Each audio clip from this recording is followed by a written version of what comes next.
Hello and welcome to the Queen of Hearts astrological forecast for March 2023.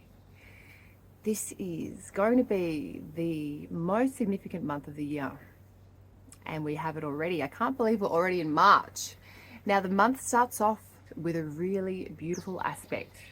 We have Venus coming together with Jupiter, forming a conjunction in the sign of Aries today, the 1st of March. Now, these planets are both benefics, they're both fortunes, and when they come together in Aries, this can bring a new beginning, a fresh new opportunity for healing something that might have been plaguing you or troubling you. It's a beautiful opportunity to make a wish or to kind of reconnect with someone. Remember, Venus is about relationships. And Jupiter together, they both really forge a sense of understanding and healing. So that's a really nice connection today. If you're launching a business or you're wanting to put something forward, because remember, Aries is a cardinal fire sign. So it's got that gusto, maybe there's something that that is about to be resolved for you, and I'd like to think so. So yeah, this month starts off with this gorgeous aspect with Venus Jupiter conjoining in Aries. So check the Aries part of your chart. We also have a moon in Cancer, its own domicile, and that moon will make a nice square to those planets, and that will help to really further support a sense of connection and nurturing, a sense of awareness of what it is that we really seek. Jupiter is all about knowledge, and connecting in with our heart, connecting in with our desire, connecting in with our pleasure, connecting in with what feels good for us. So today and tomorrow are really good days for really aligning with what that looks like for you. Check the Aries part of your chart to see where this action is happening. Now, once we've had these guys come together, we then move into some more change. So on the 3rd of March, Mercury, which is the planet of our communication, our expression, our learning, our deal making, contract signing, etc., etc. It's an esoteric planet, Mercury. Okay, it traverses the underworld and the overworld.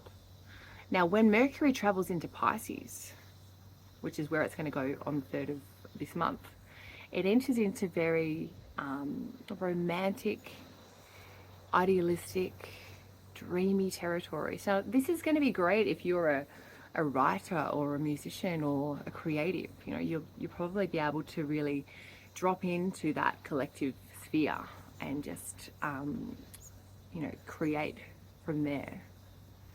Now, traditionally, Mercury, when it's in Pisces, is not considered to be in a very strong place. Mercury is opposite its home sign and its exalted position in Virgo. So it's considered to be in detriment and fall when it's in Pisces. Now, what does this mean? It just means that as far as actually doing our more detail-orientated jobs, maybe if we're doing accounts or we're doing those little nitty-gritty details, we may find that we're just drifting off into creative imagination. So just be aware of the energies at hand here. Mercury will move into Aries later in the month. And so in that case, you can always rely on change as the only constant we have. So yeah, just notice if you're feeling a bit dreamy, maybe go with the flow, tune into your creativity, get a lot of rest. Take note of your dreams with Mercury moving through Pisces. You might get some really interesting like symbols or messages coming through your dreams. Now, we also have a full moon early this month, just before we have Saturn moving into Pisces, which is a really big deal. The day before we have a full moon in Virgo. Now, this full moon in Virgo, it is full view, illumination, light is on. Someone's turned the light on in the Virgo part of your chart. So check the house of rules and consider that this is going to shine a light on what the what you've been working through with Mars, as Mars has been moving through Gemini. So if there's been a part of you, your life or your chart, where you've been noticing there's been some frustration, or you've had some stuff to kind of resolve, maybe you need some kind of catalyst, or you need to make one final shift, this full moon could shine a light on it, and you may be required to take action. Try and keep a cool head, okay, because the full moon squaring Mars could sometimes indicate some flared tempers. But it can be a really good catalyst for change. So let's embrace. You can't really fight Mars. You've just got to kind of just jump on and like hang on and charge forward. So yeah, this full moon in Virgo, because it's squaring Mars, and that Mars story for the last 7 months, you know, it's been going through Gemini. It's been really triggering people in different ways. It can be with health related challenges. It could be in terms of actually speaking our truth. Or it depends on your own birth chart how it's going to be affecting you. But when we see the full moon, whatever's coming to light, there's likely to be something asked of you, something that you need to do to change. And Mars will continue to move through Gemini and finally leave, like it's been in there for 7 months. Okay, so it's going to be leaving at the end of the month and moving into Cancer. So that's going to be a total change in gears there. And I think it'll provide a lot of relief for our mutable friends. So if you've got planets in mutable signs, or you've got your ascendant in mutable signs are Pisces, Sagittarius, Gemini and Virgo, it's likely that you might have been feeling this heat, you know, heat in your body perhaps, if it's on the ascendant or on one of your luminaries. You might have been feeling like this sense of like stress, or you know, having to like feel like I've just got to get this done, you know. And as the planet moves through and Mars is completing its time in Gemini, you will be completing whatever it is, whatever crises come up to be resolved. And Mars is connected to crisis, so try and be grateful for the ability to progress. Now, what else do we have on the 8th of March? We have a very significant shift with Saturn moving out of Aquarius, where it spent the last 2.5 years, and moving into the sign of Pisces. Now, Saturn is at home in Aquarius. It's in its own domicile. And we have seen it very strong. Now, Saturn traditionally is known as one of our malefic planets. It can bring restrictions and boundaries and rules and things. And we have seen, like with COVID, all of our lockdowns and a lot of difficulty. Now, Saturn in Aquarius is in a hot, wet, sanguine sign, which medically can connect with warm pathogen diseases like COVID. Now, when we think about Saturn in Aquarius being an air sign as well, we think about airborne pathogens. And so this Saturn in Aquarius story that was really amplified at that great conjunction in early 2020, that really describes, you know, what we've been going through with this COVID and this pandemic. And traditionally, Saturn was connected to plagues. So we'll see a shift, and I'm hoping we'll see a close to that story as Saturn moves into Pisces. These rules and boundaries and kind of fences will be placed around different parts of our society or in our life. Now, what I'm expecting to see, and I'm thinking about Pisces because it connects to our sense of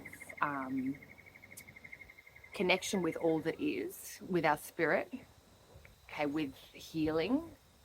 Now, when I think about Saturn moving through Pisces, I think, okay, we're going to start to see, like, so things like psychedelic psychotherapy that's coming to the fore.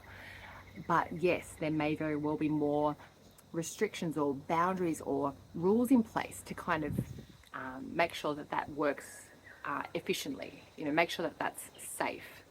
And there's a very fine line between being kept safe and being controlled. So we've got to kind of be aware. But I think that, there's going to be a real push to expand out into the cosmos, but there's also going to be a little bit of a contraction in with Saturn moving through Pisces.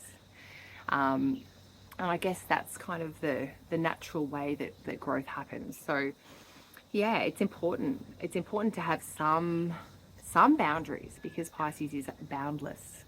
And so Saturn will be likely to implement those.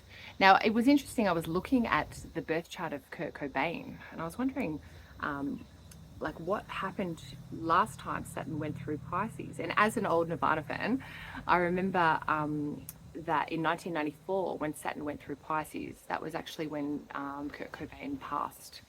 And interestingly, he has a few planets in Pisces, including his sun.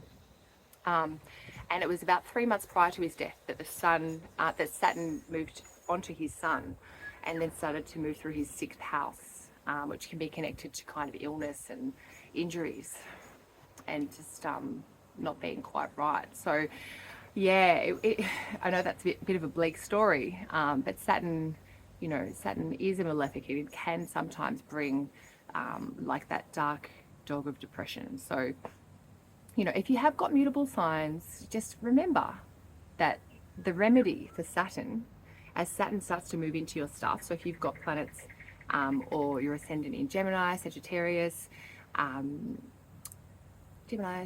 Pisces, or Virgo, remember that the remedy is to stretch, to move, to keep things fluid. Okay, Saturn is very much about stagnation.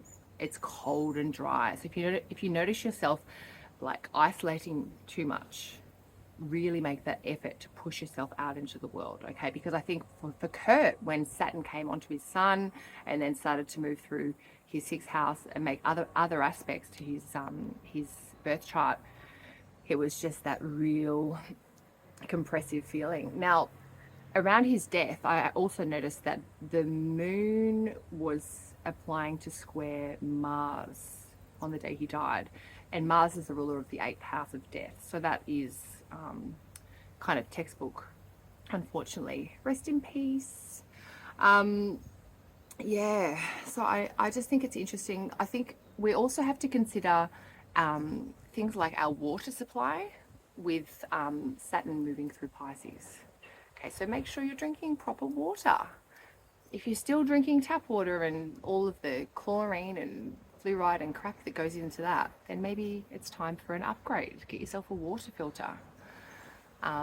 Because, yeah, we want to make sure that we're actually drinking clean water. Saturn can be connected to kind of like these sort of pathogenic factors, and we want to make sure that we don't have that happening. Now, I'm just rattling through my mind. We also have Venus moving into Taurus mid-March, which is really beautiful. And this is going to also help to soften up Saturn's entry into well, I guess it will soften up everything, because it's just a really beautiful spot. Venus in Taurus is back at home. Venus in Taurus is very much about, like lighting a fire and connecting in with your nearest and dearest, and having beautiful food and sensuality, dancing, movement. Like, it's a good time to do that, and it's a sexy time. So enjoy yourself in March with that movement of Venus through Taurus. Now, I'm just remembering, because there's so many planets changing. On the 21st, we have the Sun, which is the beginning of our whole astrological new year, really, when we have the Sun moving into the Aries ingress. Okay, so when it starts to step into Aries, that's the beginning of our astrological new year.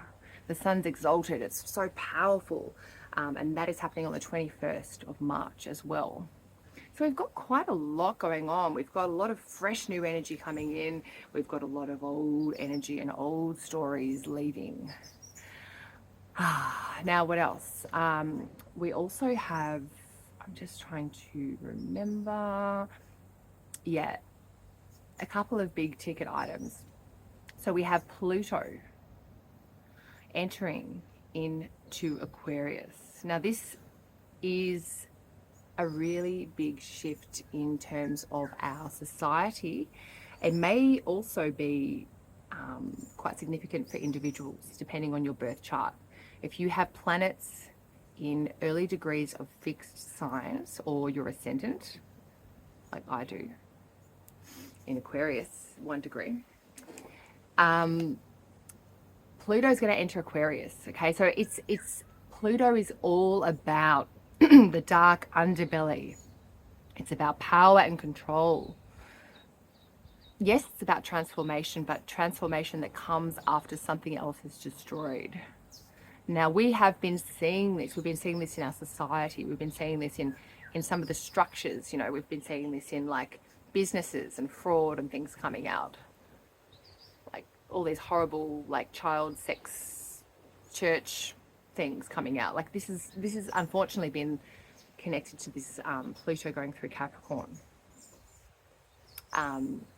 Now, these structures which we exist within, which is Capricorn, have been kind of exposed. Like we've seen the dark stuff coming out of them.